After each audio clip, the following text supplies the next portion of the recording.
श्रीशैलवंशंजतातनसिंहसूर्यपाताम्बुजप्रणयनं तत्त्वाप्तमन्त्रं श्रीमन्त्रसिंहगुरुवर्यकपात्रबोधं श्रीदेवनाथपरमात्मगुणाढ्यमीडे श्रीमान् वेङ्कटनाथार्य कवितार्किक केसरी वेदान्ताचार्यवर्यो मे सन्निधत्तां सदा हृदि।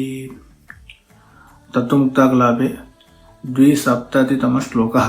स्याद्वासौ चर्मदृष्टेरयमहमिति धीर्देह एवात्मजुष्टे निष्टप्ते लोहपिण्डे हुतवहमतिवद्भेदकाख्यातिमूलात् श्रुत्यर्थापत्तिभिश्च श्रुतिभिरपि च नः सर्वदोषोज्झिताभिः देही देहान्तराप्तिक्षमैह विदितः संविदानन्दरूपः इति। इदानीं जीवसरे अयं द्वितीयश्लोकः। अत्र जीवात्मनः शरीरव्यतिरिक्तत्वं प्रथमश्लोके निरूपितम्। अनुमानादिप्रमाणेन शरीरात् अतिरिक्तः जीवात्मा इति सिद्ध्यति इति निरूपितं तत्र। तदनु अस्मिन्नपि श्लोके जीवात्मनः शरीरात् व्यतिरिक्तत्वं निरूप्यते। विशिष्य शरीरातिरिक्तत्वम् अत्र निरूप्यते। तत्र यामुनाचार्यवचनं स्वीकृत्य श्रुतेः देहातिरिक्त आत्मसाधकत्वं निरूपयन्ति। तत्र यामुनाचार्यवचनम् अस्ति, श्रौतीमेव आत्मसिद्धिं श्रोत्रियाः संगिरन्ते इति। अतः श्रुतिरेव तत्र आत्मनि प्रमाणम् इति तत्र निरूपितमस्ति। प्रकृते प्रसङ्गः कः इत्युक्ते, पूर्वं मम शरीरम् इत्यादिना व्यतिरेक प्रत्यय बलात् शरीरातिरिक्तः आत्मा इति निरूपितम्। इदानीं तु एकः प्रश्नः भवति, स्थूलोऽहम् इति अभेदप्रतीतिरस्ति। स्थौल्यं तावत् शरीरस्य धर्मः। तर्हि स्थूलोऽहम् इति सामानाधिकरण्य निर्देशबलात् शरीरस्यैव स्थौल्यसम्भवात् जीवात्मनः शरीरातिरिक्तस्य तावत् तादृशस्थौल्यरूपधर्मः नास्ति इति कृत्वा तादृशप्रतीत्यनुरोधेन शरीरमेव आत्मा इति सिद्ध्यति इति पूर्वपक्षिणाम् आशयः। तत्र समाधानम् आदौ दीयते। स्याद्वासौ चर्मदृष्टेरयमहमिति धीर्देह एवात्मजुष्टे निष्टप्ते लोहपिण्डे हुतवहमतिवत् भेदकाख्यातिमूला इति। निष्टप्ते लोहपिण्डे हुतवहमितिवत् भेदकाख्यातिमूला इति। अर्थात् निष्टप्ते लोहपिण्डे इति सम्यक् यत्र लोहस्य ज्वलनं भवति तदानीम् अयः पिण्डः भवति, तप्तायः पिण्डः भवति किल। तत्र तप्तायः पिण्डे अयं वह्निः इति प्रतीतिः लोके भवति। यथा वस्तुतः अयः पिण्डः अन्यः, तत्र वह्निः भिन्नः, परन्तु अयः पिण्डं दृष्ट्वा अयं वह्निः इति लोके प्रतीतिः भवति। सा प्रतीतिः भ्रमरूपा। तत्र उच्यते भेदकाख्यातिमूला इति। भेदकाख्यातिमूला नाम भेद आकारस्य अज्ञानम् इत्यर्थः। आख्यातिः अग्रहणम्, भेदकाकारस्य अग्रहणम्, तादृश अग्रहणमूला सा प्रतीतिः भवति इति। कः अर्थः इत्युक्ते, तत्र अयः पिण्ड अग्न्योः यः भेदक आकारः व्यावर्तक आकारः वर्तते सः आकारः तत्र न गृहीतः। तादृश अग्रहणमूलकः सः भ्रमः भवति, अयं वह्निः इति।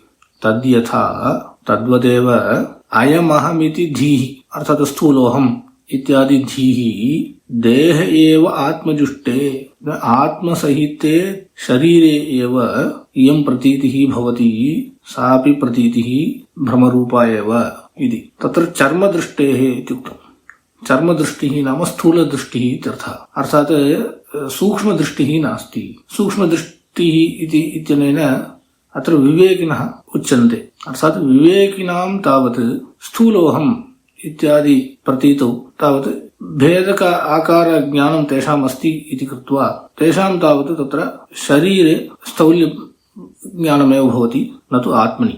परन्तु स्थूलदृष्टेः तावत् येषां विवेकः नास्ति तेषां तावत् तत्र देहे एव वस्तुतः सः देहे एव अस्ति, परन्तु अर्थात् आत्मसहित देहे एव स्थौल्यं विषयीक्रियते। अतः भेदक आकार ज्ञानाभावात् आत्मन्येव स्थौल्यादि विषयकं भ्रमात्मकं ज्ञानं तेषां भवति इत्युच्यते। किञ्च वैदिकानां तावत् सा भ्रान्तिः न भवति। कुतः इत्युक्ते तत्र उच्यते श्रुत्यर्थापत्तिभिश्च श्रुतिभिरपि च न सर्वदोषोज्झिताभिः इति। नः अस्माकं श्रुत्यर्थापत्तिभिश्च ஸ்ருதிபிரபி ச சர்வதோஷோஜ்ஜிதாபிஹ தேஹி தேகாந்தராப்திக்ஷமைஹ விதிதः संविदानन्दरूपः इति। वैदिकानां तु सः क्लेशः नास्ति, यतोहि तत्र श्रुतार्थापत्तिः, अत्र श्रुत्यर्थापत्तिभिः इत्यनेन श्रुत्या सिद्धा या अर्थापत्तिः इति वा श्रुतार्थापत्तिः इत्युच्यते। अतः श्रुतार्थापत्त्या शरीरातिरिक्त आत्मसिद्धिर्भवति। एवं श्रुतिरपि तादृशं वदति इति कृत्वा ताभिः अस्माकं तावत् शरीरातिरिक्त आत्मज्ञानं भवति इति। तत्र श्रुतार्थापत्त्या कथम् इत्युक्ते ज्योतिष्ठोमेन स्वर्गकामो यजेत इत्यत्र यागस्य स्वर्गसाधनत्वं तस्माद् वाक्यात् प्रतीयते। तत्र स्वर्गप्राप्तिस्तावत् देहावसानोत्तरं भवति, यागस्तावत् आशुतर्विनाशी भवति। तर्हि यदि देहातिरिक्त आत्मा न स्वीक्रियेत तर्हि तत्र देहातिरिक्त आत्मा न स्वीक्रियते चेत् तर्हि इमानि वाक्यानि अर्थशून्यानि भवेयुः, ते निरर्थकानि भवेयुः। अतः अपि च सर्वदोषोज्झिताभिः इति श्रुतिस्तावत् दोषरहिता अस्ति। अतः तत्र प्रामाण्यं स्वतः प्रामाण्यं वर्तते। अतः तादृशप्रामाण्य रक्षणार्थम् अवश्यं देहातिरिक्त आत्मा अङ्गीकरणीया।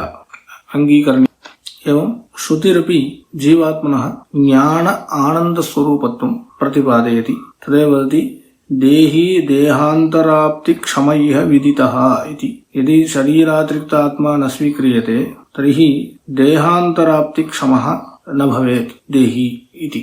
तस्मात् शरीरातिरिक्तः आत्मा इति स्वीकर्तव्यम् इति अत्र निरूपितम्। இந்த ஸ்லோகத்துல ஜீவாத்மா சரீரத்தை காட்டிலும் வேறானது அப்படின்னு நிரூபணம் பண்ற.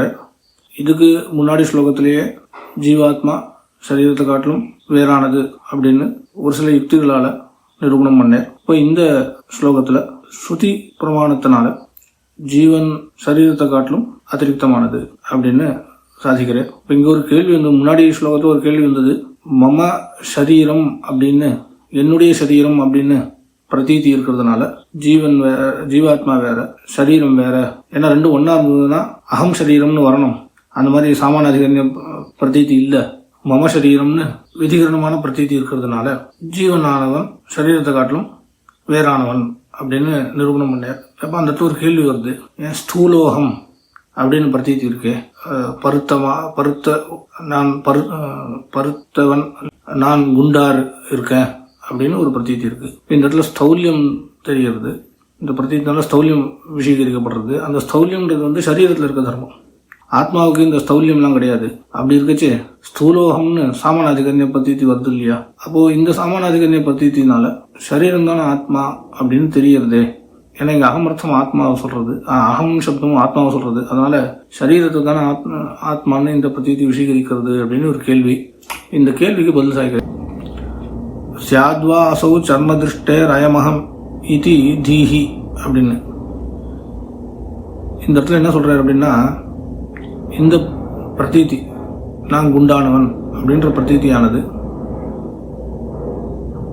பிரமாத்மகம். எப்படி பிரமாத்மகம் அப்படின்னு சொன்னா, எப்படி ஆனால் ஒரு இரும்பு நன்னா நெருப்புல காய்ச்சான்னா அந்த இரும்புக்கும் அந்த நெருப்புக்குமே வித்தியாசம் தெரியாது. அப்போ சாதாரண மனுஷன் அதை பார்க்கும்போது அது நெருப்பு, இது வந்து நெருப்பு அப்படின்னு சொல்லுவாங்க. அது வஸ்துதா அது வந்து அந்த இரும்பும் நெருப்பும் ஒன்னா கலந்ததுனால அது ரெண்டுத்துக்குமே வித்தியாசம் தெரியாது போயிடும். அதனுடைய வன்னியினுடைய அந்த நெருப்பினுடைய ஆகாரத்துக்கும் அந்த இரும்பினுடைய ஆகாரத்துக்கும் வித்தியாசம் தெரியாததுனால அதை பார்த்துட்டு இது வன்னி இது நெருப்பு அப்படின்னு சொல்றோம். இது மாதிரி யார் சொல்லுவா அப்படின்னு பார்த்தா சர்ம திருஷ்டி சொல்லுவா. சர்ம திருஷ்டினா ஸ்தூல திருஷ்டி உள்ளவா, சாதாரண விவேகம் இல்லாதவா. சூக்ஷ்ம திருஷ்டின்னு சொன்னா விவேகம் உள்ளவா.